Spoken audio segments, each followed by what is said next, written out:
Lanusei, il centro culturalmente più importante in Ogliastra, adagiato come un anfiteatro che domina un'ampia vallata e la costa sul mare. Sede vescovile, il suo passato è testimoniato ancora oggi dalla ricca presenza di chiese, monumenti, musei.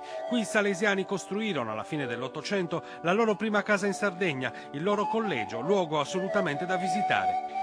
Clima gradevole a Lanusei, soprattutto per la presenza a pochi chilometri dal centro del paese del bosco Selene, le cui sorgenti possiedono acque con qualità curative, abitato da una ricca varietà di animali, cinghiali, volpi, uccelli rapaci, per la sua bellezza meta anche di molti turisti. Un osservatorio astronomico a Lanusei, situato sulla cima del monte Armidda, e tradizioni legate alla gastronomia e all'artigianato. Ancora oggi si lavora la pelle per realizzare le selle per i cavalli, il piacevole sapore della storia e di tempi ormai andati.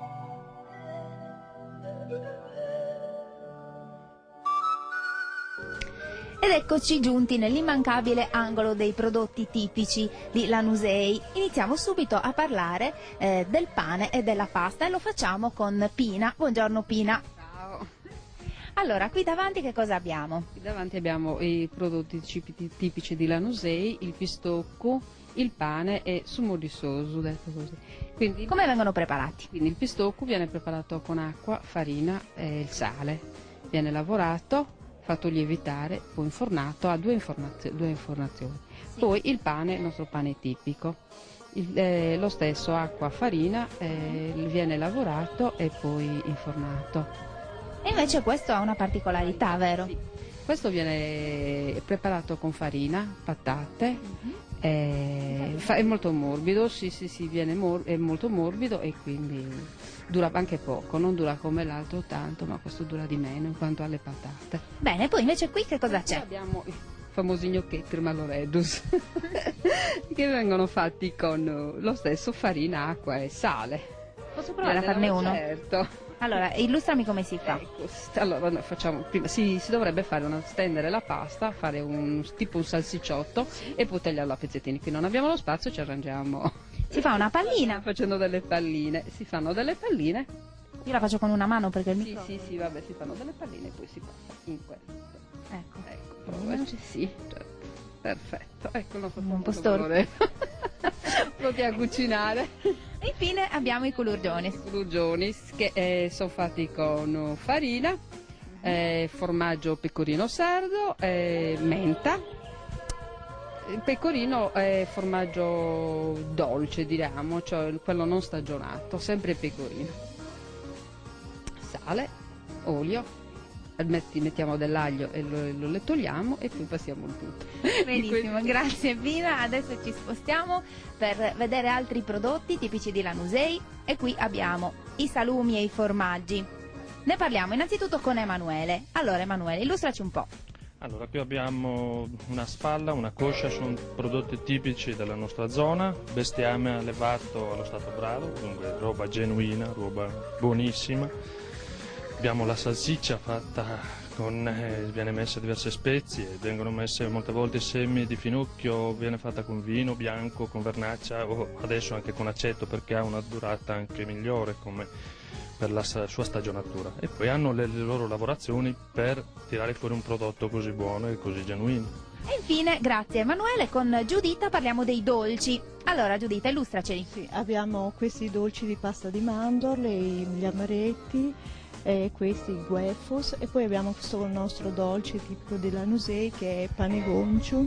Ecco, questo ci terrei a farlo vedere perché ancora non l'abbiamo incontrato. Se posso prenderlo, ci fai vedere bene com'è fatto. Ecco, è fatto con farina, vino cotto. E il vino cotto come si ottiene? Come si prepara? Sì, si fa bollire il mosto per tantissime ore, fino a quando si consuma, diventa quasi una marmellata un po' liquida. Ecco. E quindi si impasta la farina con questo vino cotto e poi si mette il lievito e si lascia lievitare per tanto tempo e poi si fanno queste palline e si cucina.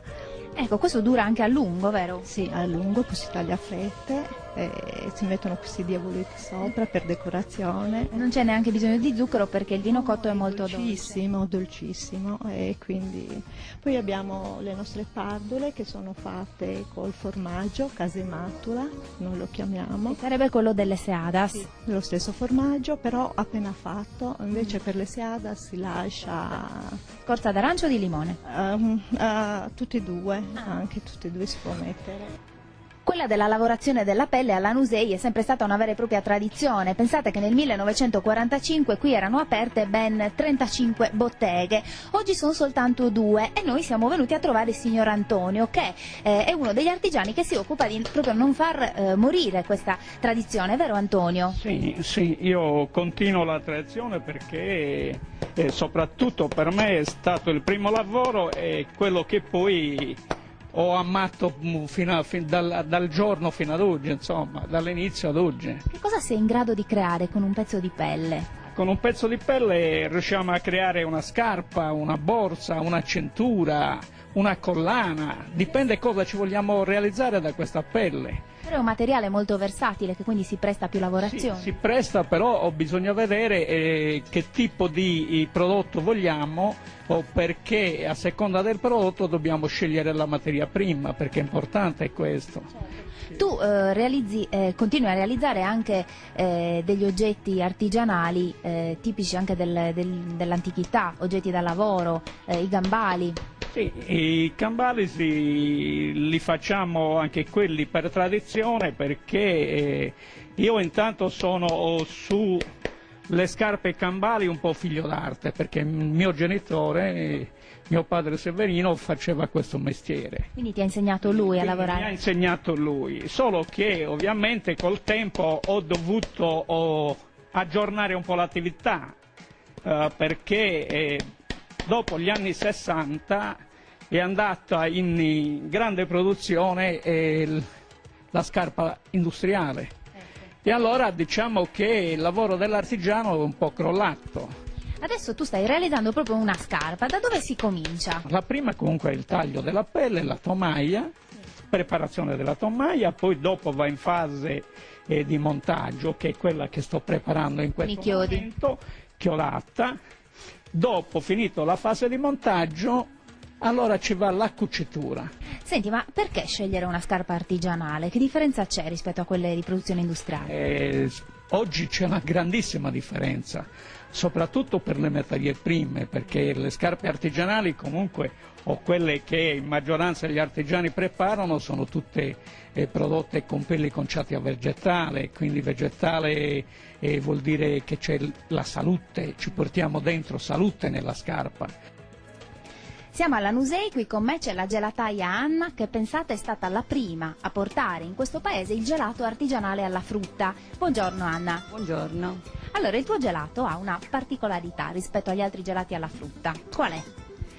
La particolarità è che è un gelato alla frutta, fresca, con la fiducia del produttore e del negoziante che ti conosce e sa che frutta darti, veramente fresca. Ecco, la cosa importante infatti è che la frutta viene raccolta proprio in questa zona, vero? Sì.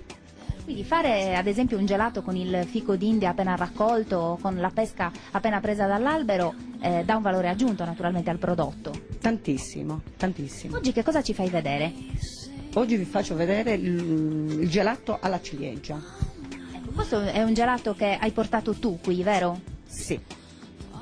Come si prepara? È un gelato che ci vuole molto lavoro perché lo devi disossare e setacciare. Dunque le ciliegie devono essere molto mature, come tutte le frutte, molto mature.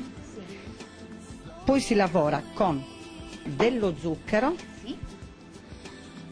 Deve essere molto lo zucchero? No, una piccola percentuale perché le ciliegie sono dolcissime, già di natura.